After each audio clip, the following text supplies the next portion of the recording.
ရှင်သာရိပုတ္တရာကိုပဲပင့်နာလေးရှိမြတ်စွာဘုရားတရားဟောရရင်ပင်မမှာပဲဆိုပြီးတော့ဘုရားကိုတော့အမတမငဲ့ညာအနာရဝိတ္တိကြီးကျမ်းမာရေးမကောင်းတာနဲ့ပတ်သက်တဲ့သုတ်တံအနာရဗိနိကောဝါဒသုတ်တံဆိုတာလည်းရှိတယ်အဲ့ဒီသုတ်တံကတော့သူ့ရဲ့နောက်ဆုံးနေ့ပေါ့အခုဒီကနေ့အနာရဝိတ္တိကြီးမကျမ်းမာမှာဖြစ်တယ်ဆိုတဲ့အနာရဗိနိကသုတ်တံစိတ်ချမ်းသာလို့ကျမ်းမာရေးပြန်ရသွားတဲ့အကြောင်းမှတ်တမ်းတင်ထားလောကလူတွေဟာကျမ်းမာရေးချို့တက်လာပြီဆိုလို့ရှိရင်စေဝဒ္ဒစာတစ်ခုတည်းနဲ့မလုံလောက်ဘူးအရေးကြီးတဲ့စိတ်ဓာတ်ကိုပြုပြင်မှုအမှန်တမ်းအရေးကြီးတယ်အချို့ဟာ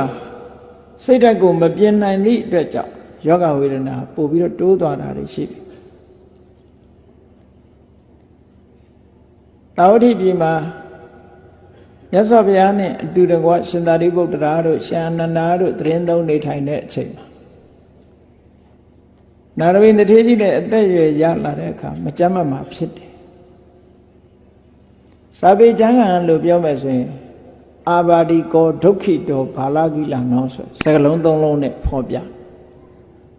အာဘာရိကတကူလုံးကြိုက်ခဲနာကျင်နေတယ်ဒုက္ခိတောခန္ဓာကိုယ်ကြီးတကူလုံးဆင်းရဲမှုတွေနဲ့ကြုံတွေ့နေရတယ်ဘာလခိလနောအပြင်းထန်မကြမ်းမမှာဖြစ်နေတယ်လို့ဒီလိုဆိုတာအဲ့ဒါလို့နေမကောင်းထိုင်မသာရှိတဲ့အခါမှာသူအကြည်ညိုဆုံးအားကိုးရဆုံးဖြစ်တဲ့ရှင်သာရိပုတ္တရာစီကိုလူလွတ်ပြီးတော့လျှောက်တာဒါဒီတတုတ်တည်းမဟုတ်ဘူးရှင်သာရိပုတ္တရာမရှိတဲ့အခါမှာတော့ရှင်အနန္ဒာကိုပင့်ပြီးတော့တယောက်တည်းဆိုတဲ့သုတ်တန်လည်းရှိတယ်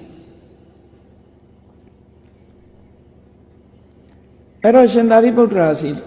လူလွတ်တယ်နာရဝိတ္တိကြီးကအရှင်ဘုရားရဲ့ခြေတော်အစုံကိုရှ िख ိုးလိုက်ပါတယ်သူကနေမကောင်းထိုင်မသာဖြစ်နေလို့တဏှငဲ့ညာပြီးတော့နာရဝိတ္တိကြီးအိမ်ကိုကြွရောက်ချီးမြှင့်ပေးဖို့နေမကောင်းလို့ပင့်နေဆိုတာထိုခေတ်ထိုခါကာလမှာနေမကောင်းထိုင်မသာရှိရင်အရေးကြီးဆုံးကစိတ်ချမ်းသာအောင်လုပ်ပေးဖို့ကအရေးကြီးဆုံးလို့ဒီလိုကောက်ချက်ချရဒါကြောင့်မို့လို့နေမကောင်းမှုဆိုလို့ရှိရင်တော့တရားကိုပဲအကိုကြလေရှိတယ်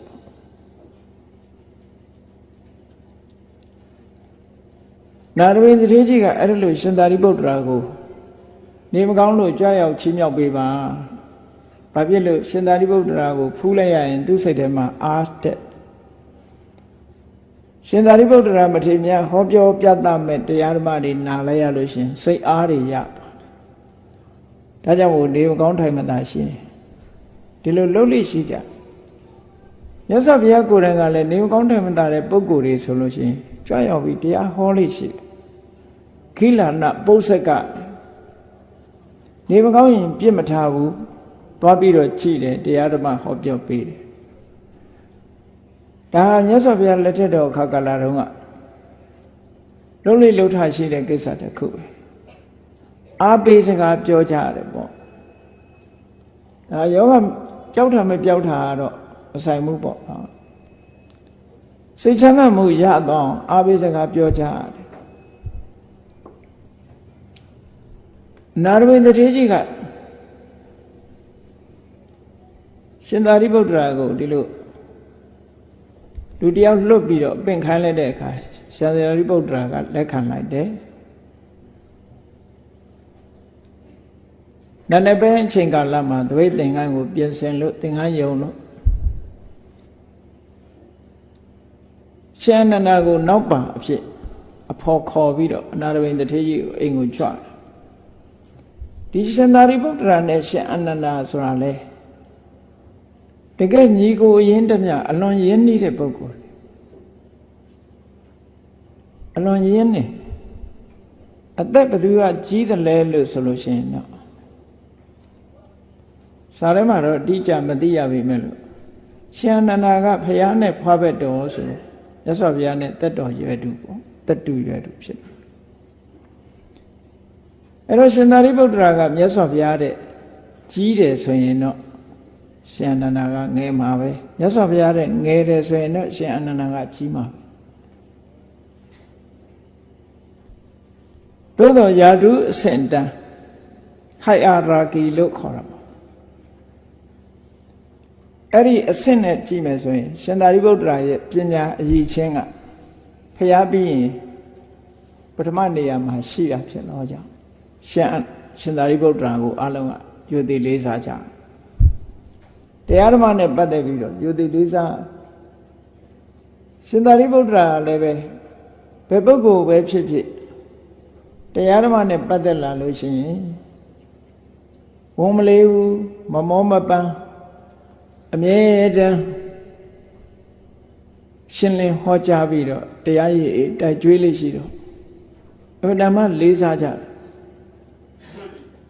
ရရှင်အာနန္ဒာကိုပို့ပြီးတော့ရှင်သာရိပုတ္တရာနဲ့ရှင်အာနန္ဒာ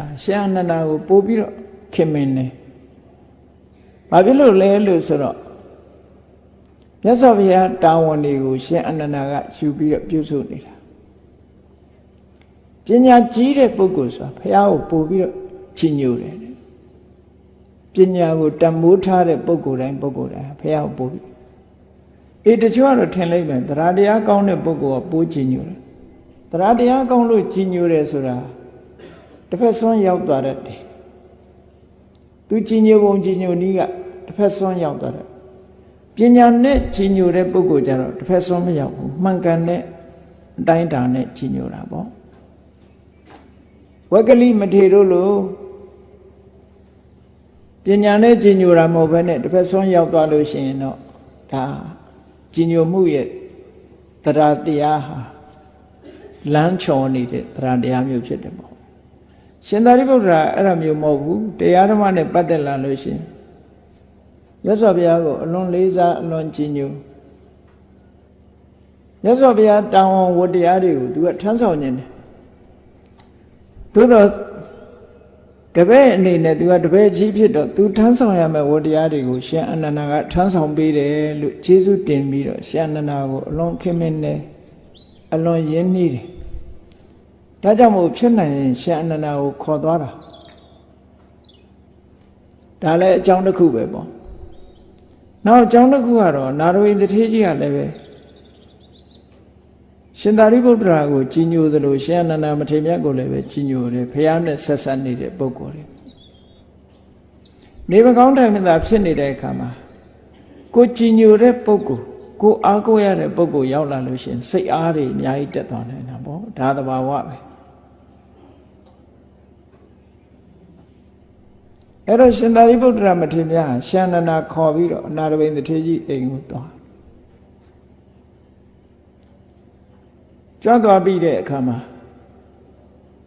ယောဂပျောက်ရေးတရားဆေးကိုတိုက်ကျွေးတယ်ပေါ့ယောဂပျောက်စေနိုင်တဲ့တရားဆေးတရားဆိုတဲ့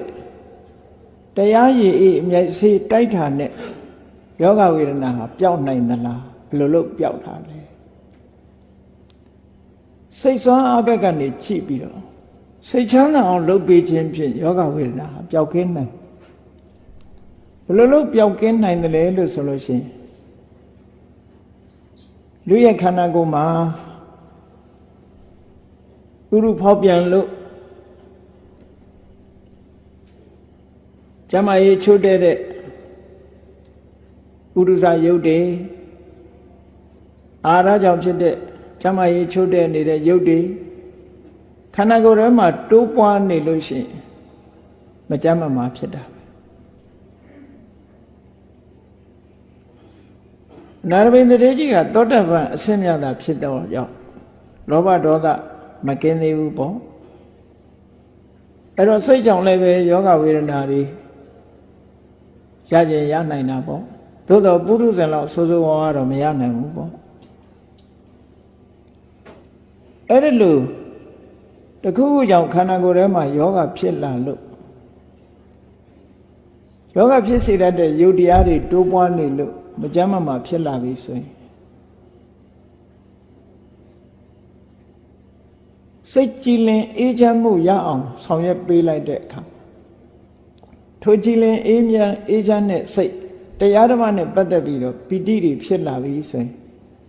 အဲ့ဒီစိတ်ကနေပြီးတော့စိတ်ဒဇရုပ်တွေကိုထုတ်လုပ်လို့တဲ့စိတ်ဒဇရုပ်တွေဟာကျမ်းမာတဲ့စိတ်ဒဇရုပ်တွေဖြစ်လာတယ်